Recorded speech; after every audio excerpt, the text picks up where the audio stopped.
সুপ্রিয় দর্শক, বিশ্ব সংযোগে আপনাদের স্বাগতম। কেমন আছেন আপনারা? নিশ্চয়ই ভালো, আমরাও ভালো আছি। আপনাদের সঙ্গে বরাবরের মতো আমি রয়েছি কাজল হায়দার, আর আমার সঙ্গে রয়েছেন সিনিয়র সাংবাদিক আহমদ আতিক। আতিক ভাই, বিশ্ব সংযোগের দর্শক এবং আমার পক্ষ থেকে এই অনুষ্ঠানে আপনাকে স্বাগত জানাচ্ছি। দর্শক শ্রোতাদেরও স্বাগত।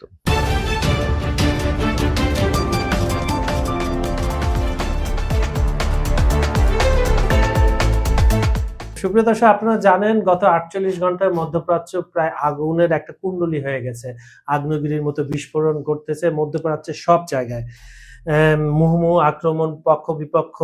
এবং আজকে দেখলাম, গতকাল থেকে এটা দেখেছিলাম যে ইরানের যে প্রক্সি বাহিনীগুলো ছিল এগুলা আস্তে আস্তে শুরু করে দিচ্ছে তাদের কার্যক্রম, যেটা আগেই ইরান বারবার হুঁশিয়ার করে আসছিল যে হামলাটা হলে পুরো মধ্যপ্রাচ্য অগ্নিকুণ্ডে লাভ করবে। এই পর্যন্ত আপনি যদি সামারাইজ করতে থাকেন, আমরা জানি যে যুদ্ধের অ্যাপ্রোপ্রিয়েট সংবাদটা কোনো পক্ষই দিবে না, সেন্সর থাকে, তারপরে কোনো পক্ষ নিজে ক্ষয়ক্ষতিতে আমরা বলতে চাই না। তা আপনি নিরপেক্ষভাবে একজন সাংবাদিক হিসেবে আপনি এই 48টা ঘন্টা কিভাবে দেখলেন? আসলে ইরানের যে রাহবার আয়াতুল্লাহ সাইয়েদ আলী খামেনি, উনি গত 2 বছরে ওনার যে বিশ্বব্যাপী যে প্রচার এবং ওনার ভূমিকার কারণে উনি মুসলিম বিশ্বের অবিসংবাদিত নেতার আসন নিয়েছিলেন, এবং অবশ্যই তার এই শাহাদাতের ঘটনায় আমরা শোকাভিভূত। তারপরেও আমরা দেখতে পাই যে ইরানি জাতি একটি ঐতিহ্যবাহী জাতি, যাদেরকে পারস্য সাম্রাজ্যের উত্তরাধিকার বলা হয়, এবং স্বাভাবিকভাবেই আমরা দেখতে পাই যে তাদের 4000 বছরের রক্তের উত্তরাধিকার আছে। এবং আপনি খেয়াল করবেন এই জাতিটি যুদ্ধে এমন, আমরা বাংলাদেশের এবং ভারতীয় উপমহাদেশের মানুষ একটা গল্পের সোহরাব রুস্তমের কাহিনীর সাথে পরিচিত। ওইখানে দেখা গেছে সোহরাব রুস্তম কিন্তু ইরানি, ওদের বংশের না, ওদের যে মহাকাব্য শাহনামা, ওই গল্প থেকেই আমরা এগুলো পেয়েছি। সেখানে কিন্তু আছে, দেখেন, এই যোদ্ধাটি, বীর পুরুষটি, সে যুদ্ধের কারণে তার স্ত্রী সন্তান যে বিয়ে করেছিল সেটাই ভুলে গেছে, এবং যখন আবার যুদ্ধের ময়দানে তার ছেলের সাথেই সে মুখোমুখি, তখন সে জানতে পারলো এটা তার ছেলে। তো ইরানি জাতি হলো এরকম জাতি যে তার স্ত্রী সন্তানকেও ভুলে যায় যখন সে যুদ্ধে নামে। তো এই রকম জাতিকে আপনি পদানত করার খুবই বালখিল্য আচরণ। তারপরে আপনি আরেকটা জিনিস জানবেন, এটা আরো 20 বছর আগের, 20-30 বছর আগের গবেষণা। পেনসিলভেনিয়া ইউনিভার্সিটি আমেরিকার, ওইখানে এই ইসলামিক ধর্মতত্ত্ব বিভাগে সম্ভবত প্রফেসর হামিদ আলগার নামে একজন প্রফেসর ছিলেন। তো উনি যে ইরান এবং শিয়া সুন্নি মাযহাব সম্পর্কে গবেষণা করেছিলেন, ওইখানে একটা লাইন খুব প্রমিনেন্ট ছিল, সেটা বাংলাদেশের পত্রিকাও ছাপা হয়েছিল, ছোটবেলায় আমরা পড়েছি। উনি বলেছিলেন যে মুসলমানদের মধ্যে শিয়া আলেমরা জানে কখন তলোয়ারটা কোষবদ্ধ রাখতে হবে, কখন বের করতে হবে, মানে এটা সঠিক ব্যবহার। আমাদের সুন্নি ওয়ার্ল্ডে দেখবেন সারা বছরই আন্দোলন করে, কিন্তু আর সফলতা আসে না সঠিক সময়ে। আর এখন আপনি, আমরা তো আমাদের দিক থেকে বলতেছি, কিন্তু মার্কিনিরা কি ভাবতেছে? মার্কিন যুক্তরাষ্ট্র ভিত্তিক যে think tank Quincy Institute for Responsible স্টেট ক্রাফটের সহপ্রতিষ্ঠাতা তিত্রা পার্সি, ইনি মনে করেন ইরান নিয়ে যুক্তরাষ্ট্র ইসরায়েলের কৌশল ছিল দেশটির শীর্ষস্থানীয় নেতাদের একে একে হত্যা করে আত্মসমর্পণ নিশ্চিত করা। তবে পার্সি এই কৌশলকে একটি বড় ভুল সমীকরণ হিসেবে উল্লেখ করেছেন, এবং এটা আমরা প্র্যাকটিক্যালি দেখতে পাচ্ছি। এটা রাইট, হ্যাঁ। এবং তিনি আল জাজিরাকে বলেছেন যে ইরানের সরকার কিন্তু যুদ্ধের চেয়ে আত্মসমর্পণকে অনেক বেশি ভয় পায়। তার কারণ হলো, তারা যদি আত্মসমর্পণ করলে তাদের জাতি ধ্বংস হয়ে যাবে। তো তারা কখনোই তাদের জাতির এবং দেশের অস্তিত্ব নিয়ে খেলবে না, কারণ তারা একটা লেগেসি বহন করে, যুগের পর যুগ, শত বছরের পর। মার্কিনীদের ট্রাম্প প্রশাসন এখনো ঠিকভাবে বুঝতেই পারেনি পার্সির মতে যে এতে কত সময় লাগবে, আদৌ এটি সম্ভব কিনা। হ্যাঁ, ট্রাম্প দেখেন, আপনি প্রথমে বলছে এটা একদিন আমরা একটা শর্ট হামলা করে চলে আসব। এখন কিন্তু সে বলতেছে, গতকাল সে বলছে, গত শনিবার, যে এটা রোববার, যে আমাদের এটা 1 মাস সময় লাগবে, 4 সপ্তাহের কথা বলছে। কিন্তু ইরানিরা, ওই যে আমি আগেই বলেছিলাম, ইরানিরা কিন্তু, আমেরিকা যেমন ইরানিদেরকে আলোচনায় রেখে আক্রমণের প্ল্যান করছে, ইরানিরাও কিন্তু এটা জানতো তারা আক্রমণ করবে, এবং ইরানিরাও আমেরিকাকে আলোচনায় রেখে সময় ক্ষেপণ করে ওদের খালি খরচ বাড়াচ্ছে। তো এই মুহূর্তে কিন্তু এই যুদ্ধটা, মানে ইরানিদের পলিসি ছিল এই যুদ্ধটাকে ব্যয়বহুল করে তোলা, এবং মার্কিনীদের জন্য যেন এটা খুবই বাজে অবস্থা হয়, এবং বাস্তবে ঘটছেও কিন্তু তাই। আমরা দেখছি তো নিউ ইয়র্কে প্রোটেস্ট হচ্ছে, সবকিছু। এবং আপনি দেখবেন যে অলরেডি এটার প্রভাবে বিশ্বের বিভিন্ন দেশের শেয়ার বাজার, বিশেষ করে জাপানের নিক্কেই, হংকং এর হ্যাংসেং, ইভেন আমাদের বাংলাদেশের শেয়ার বাজারও গতকাল ধপাস করে পড়ে গেছে এর প্রভাবে। তো এগুলো তো আছেই।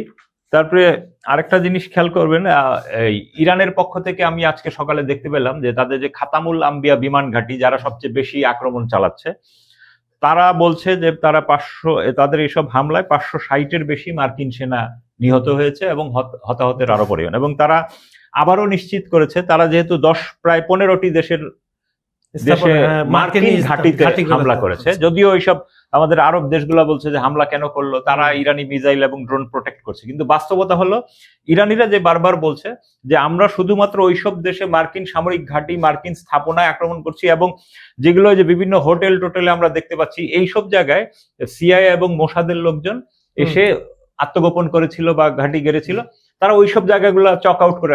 আপনি জানবেন যে আব্রাহাম অ্যাকর্ড নামে একটা চুক্তি আছে, সেই চুক্তিতে প্রথম স্বাক্ষরকারী দেশটি হলো আরব আমিরাত, দ্বিতীয় হলো বাহরাইন। এই জন্য কিন্তু এই দেশ দুইটাতে ওই পশ্চিমা দেশগুলোর অফিসও বেশি, তো ওই সব জায়গায় কিন্তু ইরানিরা আক্রমণ করতেছে। আচ্ছা, এই বিষয়ে কিন্তু একটা অফিসিয়ালি স্টেটমেন্ট আর কাছে অলরেডি গতকাল দিয়ে দিয়েছে যে আমার বন্ধু মুসলমানরা যেন ভুল না বুঝে, কারণ তারা তো টার্গেট করে করে মার্কিন এবং ইসরায়েলি স্থাপনাগুলোতেই অ্যাটাকটা করছে।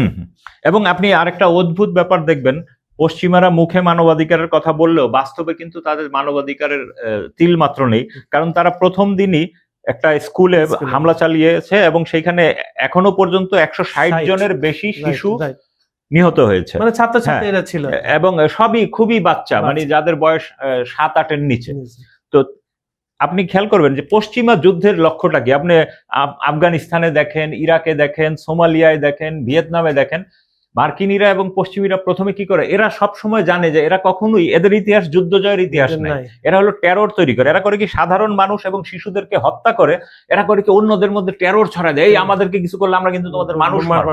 আর কাউন্টারে দেখেন ইরানিরা যে আক্রমণ করতেছে একদম স্পেসিফিক টার্গেট, সামরিক টার্গেটে করতেছে। আর ওরা করে কি, ওরা জানে যে আমরা এই সামরিক টার্গেটে ঠিক মতো পৌঁছতে পারবো না, তখন ওরা করে কি মানুষের বিভিন্ন ঘর বাড়ি আবাসিক এলাকাগুলায়, এবং কালকে আমরা দেখেছি ইরানের 2টা হাসপাতালে আক্রমণ করেছে। তো এগুলো আবার তারা মুখে বলে যে আমরা মানবাধিকার মানি।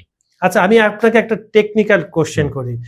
এখন এই যে আপনি বলেন যে সামরিক বেছে বেছে ইরান সামরিক ঘাঁটিগুলোতে অ্যাটাক করছে, যেমন মার্কিন 27টা মধ্যপ্রাচ্যে 27টা মার্কিন ঘাঁটিতে আঘাত করছে। পক্ষান্তরে আমরা জানি যে মার্কিন যুক্তরাষ্ট্র বা পশ্চিমাদের রাডার সিস্টেম অনেক ভালো, সব দিক উন্নত, কিন্তু তারা ইচ্ছা করেই বেসামরিকদের উপর হামলা টামলা করে, এগুলো আপনি যে বলেন এক ধরনের উগ্রপন্থা তারা সৃষ্টি করে। এখন এই যে আমি যে রিপোর্টগুলো পড়ছিলাম গত 48 ঘন্টায়, যে টার্গেট ওয়াইজ যে পড়তেছে, স্বীকার করুক বা না করুক, আমরা তো ফুটেজ গুলো দেখছি বিভিন্ন যোগাযোগ মাধ্যমে, এআই কোনটা আর সঠিক কোনটা বোঝা যায়, এটা বোঝা যাচ্ছে। তো আমরা আমার কোশ্চেন আপনার কাছে যে এই যে নিখুঁত টার্গেট ইরানের, এখানে চীন বা রাশিয়া সংশ্লিষ্টটা আমি একটু জানতে চাচ্ছি। আসলে আপনি যে বিষয়টা বলেছেন যে ইরান কারো হেল্প পাচ্ছে কিনা, যুদ্ধের সময় তো আসলে শত্রুর শত্রু বন্ধু হয়ে যায়, সেই থিওরিতেও আমরা ধরে নিতে পারি যে রাশিয়া, চীন, উত্তর কোরিয়া, এরা তাদের সামর্থ্য অনুযায়ী, যেহেতু মার্কিন যুক্তরাষ্ট্র তাদের কমন শত্রু, তারা কিছুটা হেল্প করতেছে। এবং আপনি দেখবেন যে এই হেল্পের মধ্যে এদের বাইরেও আপনি খেয়াল করবেন যে বাগদাদে বিমান হামলা হয়েছে, এবং কালকে মার্কিন F-15 একটা বিমানও কুয়েতে ভূপাতিত হয়েছে, এবং ওই যে মার্কিনীদের খুব দামি যে ড্রোন গুলো, যেগুলো 190 বা 200 মিলিয়ন ডলার দাম, এগুলো কিন্তু কালকে অন্তত 5-6টা ভূপাতিত করেছে। তো এগুলোর পিছনে অবশ্যই আমার ধারণা যে চাইনিজ গোয়েন্দা সহায়তা থাকতে পারে, তাদের যে রাডার সিস্টেমের একুরেট তথ্য থাকতে পারে, এবং ইরানিদের নিজস্ব রাডার সিস্টেমও তো আছে। তো এই সব মিলিয়ে কিন্তু তারা একটা কাজ করে যাচ্ছে। আরেকটা কথা আপনাকে বলে দিই, সেটা হচ্ছে আপনার নিষেধাজ্ঞা চলছে আপনার প্রায় 40 বছর, আমি যদি 4টা ডেকেড বলি, 40 বছর তারা তো আপনার এই মিসাইল গুলার যে কাঁচামাল গুলো তো আর আমদানি ওইভাবে করতে পারে না। আপনার কথা মতো বা আমরা যেগুলো দেখি যে চীন বা রাশিয়া থেকে সে ধরনের এগুলো আগে চলে গেছে, প্লাস হচ্ছে স্যাটেলাইটের তথ্য শেয়ার করছে চীন, এটা সবচেয়ে চমকপ্রদ। রাশিয়াও করছে, চীনের বেলাটা আমি দেখছিলাম পাকিস্তানের ক্ষেত্রে তারা করেছিল, ইন্ডিয়া পাকিস্তান যুদ্ধের ক্ষেত্রে। এই যে তথ্য আদান প্রদান, এগুলা কি পশ্চিমাদের বদার করে না? পশ্চিমাদের বুঝতেছে যে কারা এগুলা করতেছে? আসলে বিশ্বে আপনি কখনোই যতই এমবার্গো দেন আর যাই দেন, ব্ল্যাক মার্কেট বলতে একটা কথা আছে। বাংলাদেশ ভারত সীমান্তে আপনি যতই বিডিআর বিএসএফ টহল দেখ, ওখানে কিন্তু চোরাচালানি হয়, গরু এসেই পড়ে।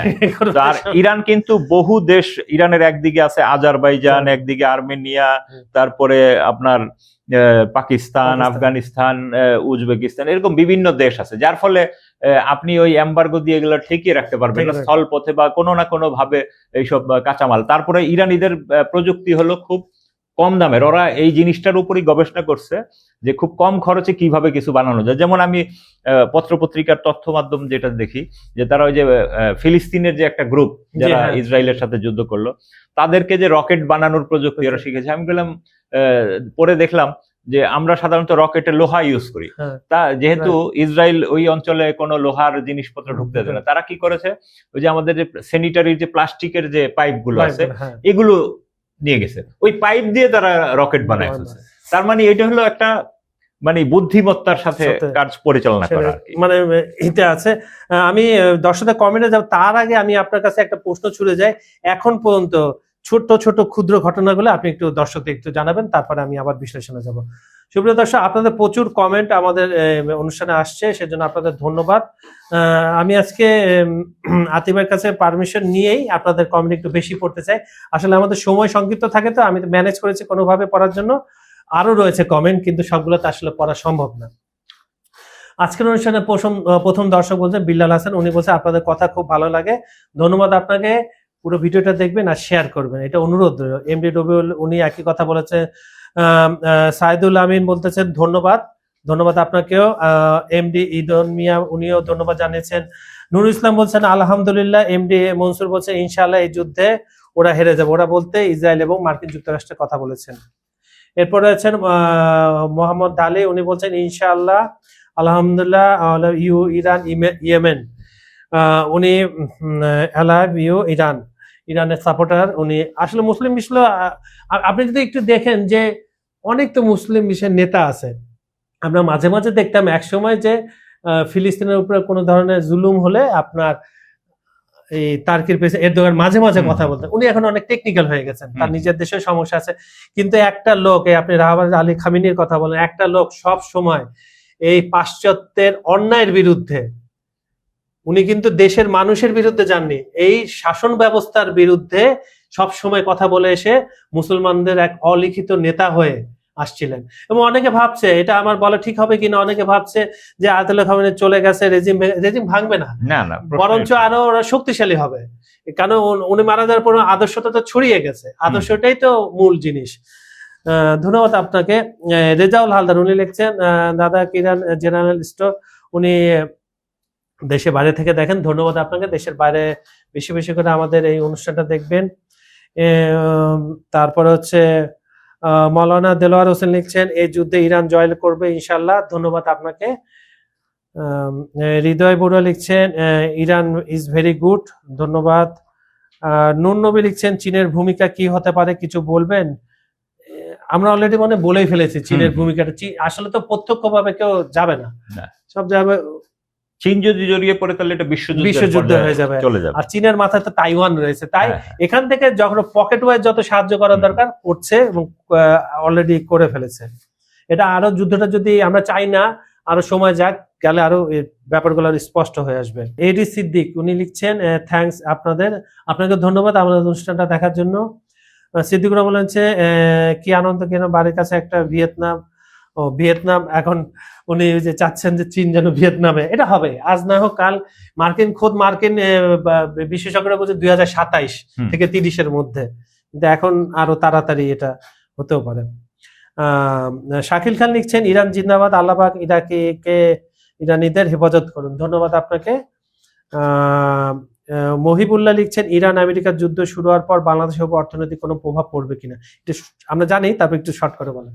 অবশ্যই বাংলাদেশের উপর প্রভাব পড়বে। আপনি খেয়াল করবেন যে ওইখানে কিন্তু আমাদের প্রায় 30-40 লাখ বাংলাদেশি বিভিন্ন মধ্যপ্রাচ্যের দেশগুলোই কাজ করে, এবং তারা কিন্তু বাংলাদেশে রেমিটেন্স পাঠায়, এবং এটা রমজানের মাস, ঈদ সামনে, বাংলাদেশের রোজার ঈদটা হলো প্রধান উৎসব, ধর্মীয় ভাবে হোক যেভাবেই হোক।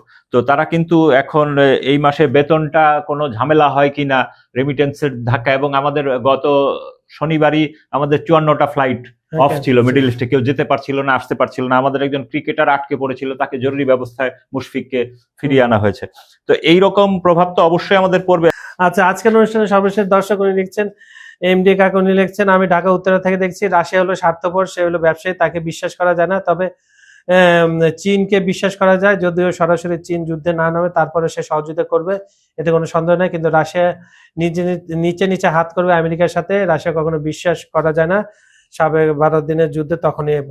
আর রাশিয়ার রাশিয়া নিজেই আটকে গেছে মানে চোরাবালিতে 4 বছরে, তার আসলে যত যুদ্ধ এবার দিছে বাকিটা আমরা বুঝা, চীন তো প্রত্যক্ষ পারবে। ছোট ছোট ঘটনাগুলো আচ্ছা, এই যুদ্ধের এবারের যে সবচেয়ে নতুন যে সংযোগ, ব্রিটেন প্রথমে বলেছিল যে তাদের ঘাঁটি ব্যবহার করতে দিবে না, কিন্তু দেখাই যাচ্ছে যে সাইপ্রাসের ব্রিটিশ ঘাঁটি থেকে উড়ে এসে ইরানে হামলা হচ্ছে, যার কারণে কিন্তু ইরান ওখানে কাউন্টার হামলা করেছে। এখন ব্রিটিশরা তাদের ঘাঁটিগুলোকে মার্কিনীদের জন্য ওপেন করে দিয়েছে, এটা হলো একটা। তারপরে ইরানে কিন্তু ভয়াবহ হামলা চালাচ্ছে, আমরা এইসব কোনো খোঁজ খবর পাচ্ছি না, কারণ এই মুহূর্তে ইরানে ইন্টারনেট সংযোগ বিচ্ছিন্ন আছে, যার ফলে ওই সূত্র থেকে খুব বেশি আশা করা যায় না। তবে ওই মার্কিন প্রতিরক্ষা মন্ত্রী আজকে সংবাদ সম্মেলনে যুদ্ধের কয়েকদিন পরে তারাই ইয়ে করতেছেন, এইটাতে তারা হয়তো তাদের পক্ষে কথাবার্তা কি হচ্ছে, তাদের অর্জন, এগুলা বলবেন। আরেকদিকে আরেকটা মজার ব্যাপার হলো, গতবারের যে ইরানের বিরুদ্ধে ইসরায়েলের যুদ্ধে তখন কিন্তু অস্ট্রেলিয়া একটা পক্ষে ছিল, কিন্তু এবার কিন্তু ইরান ইসরায়েল যুদ্ধে বা মার্কিনীদের যুদ্ধে অস্ট্রেলিয়া একটু নিরপেক্ষ থাকার চেষ্টা করেছে। এখন মার্কিন রাজনীতিতে এইটা কিন্তু একটা নতুন প্রশ্ন যোগ হলো যে ইরানি বংশোদ্ভূত একজন মার্কিন কংগ্রেস সদস্য ইয়াসমিন আনসারি, তিনি বলছেন যে মার্কিন পরিকল্পনা নিয়ে তিনি উদ্বেগ প্রকাশ করেছেন, কারণ তারা তো ওই যে 1979 সালে ইরানের ইসলামী বিপ্লবের পর তিনি সপরিবারে মার্কিন যুক্তরাষ্ট্রে চলে আসেন, তো তারা তো সবসময় চায় যে ইরান ইসলাম মুক্ত হোক, হ্যাঁ, তো এইটা তাদের চাওয়া। কিন্তু মার্কিন যুক্তরাষ্ট্রে যে উপনির্বাচন আছে সামনে, প্রেসিডেন্টের মধ্যবর্তী নির্বাচন নভেম্বরে, তো এইটাকে কেন্দ্র করেই কিন্তু মূলত এই যুদ্ধের বিষয়গুলো ছিল। এবং এই যুদ্ধে কিন্তু ট্রাম্প আবার কিন্তু ব্যবসায়ী হইলো লোক একেবারে খারাপ না, সে কিন্তু তথ্য ফাঁস করে দেয়। সংবাদ মাধ্যমে সে বলেছে যে শুধু ইসরায়েল না, সৌদি আরবও আমাকে এই জন্য চাপ প্রয়োগ করেছে এবং আমি সৌদি ইসরায়েল উভয় পক্ষের সম্মতিতে ইরানে হামলা করেছি। তার মানে সৌদি যুবরাজ যে আমাদেরকে মুখে মুখে বলে যে আপনি এটা, এই অবস্থায় আরেকটা জিনিস খেয়াল করবেন, কারণ হচ্ছে ওদের তেল বিক্রি, এখানে তো যে ব্যবসাটাই, হ্যাঁ, সৌদি যুবরাজ বা রাজ পরিবার ওরা যতটা না মুসলমান ততটা বেশি ব্যবসায়ী, তারা টাকার দিকে ঘুরে, তারা ইরানের তেলকে হুমকি মনে করে। হ্যাঁ হ্যাঁ, জনমত যুক্তরাষ্ট্রে কিন্তু জনমত বিপর্যয় ঘটছে। হ্যাঁ হ্যাঁ, জনমত বিপর্যয় পড়েছে এবং আপনি খেয়াল করবেন এই 43% সরাসরি বিরোধিতা। হ্যাঁ হ্যাঁ, সরাসরি বিরোধিতা করলেও ওদের আসলে কিছু করার নেই, পেন্টাগন যা করে তাই, এর বাইরে তাদের যাওয়ার সুযোগ নেই। এবং এই যুদ্ধ যে ইউরোপীয়, আরব এবং মার্কিনীদের জন্য মুখ দিয়ে তারা বলতেছে আমরা যে তাদের যে ক্ষয়ক্ষতিটা, এটা কিন্তু মোটেও পাওয়া যাচ্ছে না, এবং তারা যে আসলে ক্ষতিগ্রস্ত হচ্ছে এবং ব্যাপক মাত্রায়, এটা বোঝাই যাচ্ছে। কারণ 12 দিনের যুদ্ধে যেই পরিমাণ এন্টি মিসাইল তারা ইউজ করেছিল, আমার ধারণা গত 2 দিনে তার চেয়ে বেশি ব্যবহার করে ফেলেছে, এবং অলরেডি তাদের সরবরাহে যে ঘাটতি হয়েছে এটা খুব সহজেই প্রমাণ পাওয়া যায় যে মার্কিন যে বিমানবাহী রণতরী আব্রাহাম লিঙ্কন, ওইটাকে তারা ভারতীয় উপমহাসাগরের দিকে সরিয়ে নিয়েছে যাতে ইরানের রেঞ্জ থেকে দূরে যায়। এবং কালকে রাতে আমরা একটা খবর পেলাম যে এই আব্রাহাম লিঙ্কনের উপর 4টা মিসাইল আক্রমণ করেছে, যদিও মার্কিনীরা অস্বীকার করেছে। তারা বলছে না, আমাদের একটা সাইড ডেস্ট্রয়ার ওইটা হামলা করেছে, আমাদের মূল।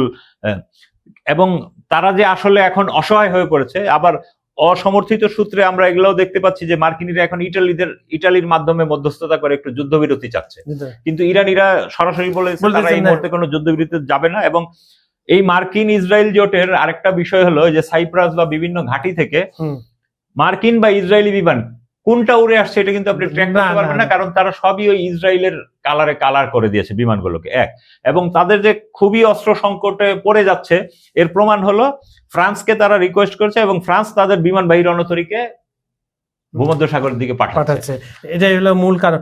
আর 2টা কোশ্চেন আমি করতে চাই। প্রথম কোশ্চেন, যুদ্ধের প্রথম দিনে কিন্তু ইসরায়েলের সেনাবাহিনী থেকে বলা হয়েছে সাধারণ জনগণকে কোনো ধরনের হামলার ফুটেজ যেন সামাজিক যোগাযোগ, এটা কেন বলছে এটা উত্তর দেবেন। আরেকটা হচ্ছে, ট্রাম্প গতকাল একটা কথা বলেছেন, আপনার নিশ্চয়ই এটা আপনি খেয়াল করেছেন, তিনি বলেছেন যে খামেনি মারা যাওয়ার পর নতুন যে নেতৃত্ব আসছে তারা আমাদের সাথে আলাপ আলোচনা করতে চায়। এটা আবার আজকাল রাজধানী এটা আবার বিভক্ত করছে, এই যে কথাগুলা, এগুলা হলো আপনি মার্কিনীদের সবসময় আপনি বুঝবেন সারা পৃথিবীর যত সংবাদ মাধ্যম বা গণমাধ্যম পশ্চিমাদের নিয়ন্ত্রণে, এবং তারা এগুলো দিয়ে সাধারণত ভুলভাল তথ্যই দেয়, মিথ্যা তথ্য, এবং এখন হলো তথ্য সন্ত্রাস এবং তথ্য প্রচারণা দিয়ে তারা জয়ী হতে চায়। সবচেয়ে মজার কথা, সেই দেশেরই মানুষজন এগুলো বিশ্বাস করে। হ্যাঁ, এবং ইসরায়েল তার ক্ষয়ক্ষতি লুকানোর জন্য তারা এই যেহেতু হোয়াটসঅ্যাপ বলেন, ফেসবুক বলেন বা এক্স ফাইল, ইনস্টাগ্রাম সবই তাদের নিয়ন্ত্রণে, যার ফলে এটা যেন ছড়িয়ে পড়তে না পারে এই জন্য তারা এই ফুটেজ নিয়ন্ত্রণ। অথচ আমরা 12 দিনের যুদ্ধে কিন্তু এই অসহায়ত্ব দেখেছি, তেল আবিবের বিভিন্ন ফুটেজ, এবং তারা মিছিল করে বলছে যুদ্ধ থামাও, অনেক ধরনের। এখনো তারা এখন তারা যে আন্ডারগ্রাউন্ড শেল্টারে গিয়েছে, গতকাল আমরা একটা ভিডিও দেখলাম যে তাদের আন্ডারগ্রাউন্ড শেল্টারে ইরানিরা বোম মেরে দিয়েছে, এবং মার্কিনিরা না পারতে তারা আবার তাদের ওই যে B-52 বোম্বার মার্কিন যুক্তরাষ্ট্র থেকে সেই লং রেঞ্জে ইরানে এনে কিন্তু তারা আবার হামলা করতেছে, এবং সেই হামলায় কিন্তু ইরানের ক্ষয়ক্ষতি এখন আর এটা গ্রহণযোগ্য না, মানে তারা এটাকে থোড়াই কেয়ার করতেছে। এবং আপনার এই যে ওদের বিমানগুলো কিন্তু মুহুর্মুহু ইরানের 20 থেকে 22টি প্রদেশে হামলা করতেছে, তারা এটা সহ্য করে। এর মধ্যেই লাখ লাখ ইরানি জনতা রাস্তায় নেমে গেছে শোকাভিভূত, 40 দিনের শোক আমরা জানি। এবং এই শোকাভূত জাতির মধ্যে কিন্তু প্রতিশোধ স্পৃহা আরো মারাত্মক হয়ে উঠছে। তো এইটা কিন্তু আমেরিকানরা কখনোই তাদের মাথায় নেয় না যে এটা কি জাতি। অ্যানালাইসিস কিন্তু বারবার বলছে যে খামেনি না থাকাটাই হচ্ছে, এবং আমেরিকানরা দেখবেন আরো নানান ধরনের অপপ্রচার চালাচ্ছে, যেমন তারা বলতেছে যে ইরানি কুদস ফোর্সের প্রধান জেনারেল কায়ানি ইনি গাদ্দারি করেছে, মানে আসলে কুদস ফোর্স হলো ইরানের সবচেয়ে এলিট ফোর্স। হ্যাঁ, সেই এলিট ফোর্সের প্রধানকেই তারা প্রশ্নবিদ্ধ করে দিতে চায়। বাস্তবতা কি সেটা আমরা জানি না। তারপরে তারা মনোবল ভাঙার জন্য গত পরশুদিন বলছিল যে প্রথম দিন ইরানের যে সাবেক প্রেসিডেন্ট আহমদিনেজাদ উনি শাহাদাত বরণ করেছেন, পরে আজকে আবার সকালবেলা দেখা গেল যে না, তার ডেপুটি বলছেন যে না, স্যার জীবিত আছে। এখন তো 6ষ্ঠ পর্যায়ের হামলার করছে ইরান তাদের ভাষায় সিজগেরদে। এখন এটা কি তীব্রতা রাখবে না, যুদ্ধের পরিস্থিতি অনুযায়ী বাড়াবে কমাবে? তারা এই কথাও বলেছে, গতকাল আমি দেখেছি তাদের এক জেনারেল, যে আমরা পুরাতন মিসাইল গুলা ছাড়ছি, এখন নতুন যেগুলো নাম আমরা জানি ফাত্তা 1-2, তারপর খোররাম শাহ, এগুলা সার্জিল, এগুলা বলে দৃশ্যপটেই আসে। আপনি একটা জিনিস খেয়াল করবেন যে ইরানিরা যে মিসাইল মারতেছে তাটা 9-10 লেয়ার ভেদ করে তাদের মিসাইল, হ্যাঁ, আর বিভিন্ন দেশে প্রোটেকশন, জর্ডান, ওইটাই 9-10টা লেভেলের প্রোটেকশন ভেদ করে কিন্তু ইরানিরা আক্রমণ করেছে। তার মানে আপনারা এখানে দেখেন প্রযুক্তির একটা ব্যাপার, সারাদিন আমাদেরকে মার্কিনিরা বোঝায় যে আমাদের প্রযুক্তি বিশ্বসেরা, আমাদেরটা কিন্তু বাস্তবে আরব দেশগুলো এখন টের পাচ্ছে যে এই মার্কিনী বিলিয়ন বিলিয়ন ডলারের মার্কিন সমরাস্ত্র কিনে তাদের খুব একটা লাভ হয়, ইরানি মিসাইল গিয়ে তাদের ওখানে হামলা করতেছে। এবং আপনি দুবাইয়ের বন্দরগুলো, যে বুর্জ খলিফা সহ এইসব জায়গাগুলো ছিল খুবই নিরাপদ, তারা মনে করতো পৃথিবীর সর্বোচ্চ বিনিয়োগগুলো এখানে চলে আসবে, কিন্তু এইখানেও যখন মার্কিন সিআইএ কিংবা মোসাদের পয়েন্ট গুলোতে ইরানি ড্রোন গিয়ে হামলা করতেছে, তখন কিন্তু এই টুরিস্ট এবং অন্যান্য বাসিন্দারা তারা হতবাক হয়ে গেছে, এবং চিন্তা করবে তারা ওখানে যাওয়ার আগে আরেকবার চিন্তা করবে। ওমানে কিন্তু হামলার নির্দেশনা ছিল না, কিন্তু কোনো এক অজ্ঞাত জেনারেল কিন্তু ওমানের মার্কিন ঘাঁটিতেও হামলা করে ফেলেছে। তার মানে এখন আপনি কিন্তু ইরানি জেনারেলরাই যুদ্ধ পরিচালনা করছে, যদিও ইরানে বলা হয়েছে যে তাদের সংবিধানের আওতায় 3 জন প্রেসিডেন্ট, বিচার বিভাগীয় প্রধান এবং আলেমদের একজন প্রতিনিধি, আয়াতুল্লাহ আরশি মনে হয় উনি থাকবেন। এই 3 জনের পরিষদ গঠিত হয়েছে, এবং কিন্তু দেখা গেছে জেনারেলরা যুদ্ধ চালাচ্ছে তাদের মতো। সো এই যুদ্ধের কয় ধাপ বা কোন ব্যারেজে তারা অস্ত্র নিক্ষেপ করছে এটা ঠিক বোঝা যাচ্ছে না। এবং আপনি খেয়াল করবেন এই মুহূর্তে কিন্তু লেবানন, ইয়েমেন, এইসব ইরাকের বিভিন্ন জায়গার যে প্রতিরোধ যোদ্ধারা তারা কিন্তু ইরানের সহযোগিতায় মাঠে নেমে গেছে। এবং বাগদাদে আপনি গত রাতে মার্কিন দূতাবাসগুলোকে আমরা সাধারণত জানি যে এগুলো দূতাবাস, কিন্তু আসলে এগুলো সামরিক আখড়া, দুর্গ টাইপের। হ্যাঁ, বাগদাদ এবং করাচিতে কিন্তু মার্কিন দূতাবাসে ব্যাপক হামলা হয়েছে, মারাও গেছে। হ্যাঁ, তো এবং তারা কিন্তু হরমুজ প্রণালীতেও 3টি তেলের ট্যাঙ্কার উড়িয়ে দিয়েছে ইরানি ড্রোন। তাদের অভিযোগ ছিল যে এই তেলের ট্যাঙ্কার গুলা সাগরে অবস্থিত মার্কিন যুদ্ধ জাহাজগুলোকে তেল সরবরাহ করতে যাচ্ছিল। আর আরেকটা জিনিস খেয়াল করবেন, এই যে আমাদের দেশেও কিন্তু এখন এগুলো নিয়ে আলোচনা হচ্ছে মানুষের মধ্যে। বাংলাদেশের মানুষের কিন্তু একদিকে যেমন তারা ইরানের আক্রমণটাকে খুব পছন্দ করতেছে আমাদের তরুণ শ্রেণীরা, আবার পাশাপাশি ঠিক আছে আলোচনায় বসে একটু মাফ করে দিলে কি হয়। এর একটা কারণ কি জানেন, ভাত খেকো বাঙালি আমরা, আমাদের মনটা খুব নরম। হ্যাঁ, এই জন্য আমরা যেমন ছেড়ে দেই, মাফ করে দেই, কিন্তু যারা এই যে গোশ খাওয়া মানুষ তাদের কিন্তু এত সহজে তারা প্রতিশোধ না নিয়ে আবার পনির খাওয়া যায় খুব ঠান্ডা মাথায়। তো এটা আপনি দেখবেন সামনে এই যুদ্ধ আসলে মার্কিনীরা যেভাবেই বলুক না কেন, ইরানিরা যেভাবে বলছে যে এই যুদ্ধ শেষ করব আমরা, এবং এটা চরম মরণ কামর, এবং ইরানি শিয়া জনগোষ্ঠীর মধ্যে কিন্তু ইমাম মাহদী আলাইহিস সালামের কনসেপ্ট সিরিয়াস, এবং তারা মনে করে যে আয়াতুল্লাহ খামেনির এই যে মাধ্যমে উনি এগুলো রেডি করে দিয়ে গেছেন, ইমাম মাহদী আলাইহিস সালাম যে কোনো সময় আত্মপ্রকাশ করবেন, এবং এই কনসেপ্টের কারণে তারা আরো বেশি মানসিক শক্তিতে বলিয়ান।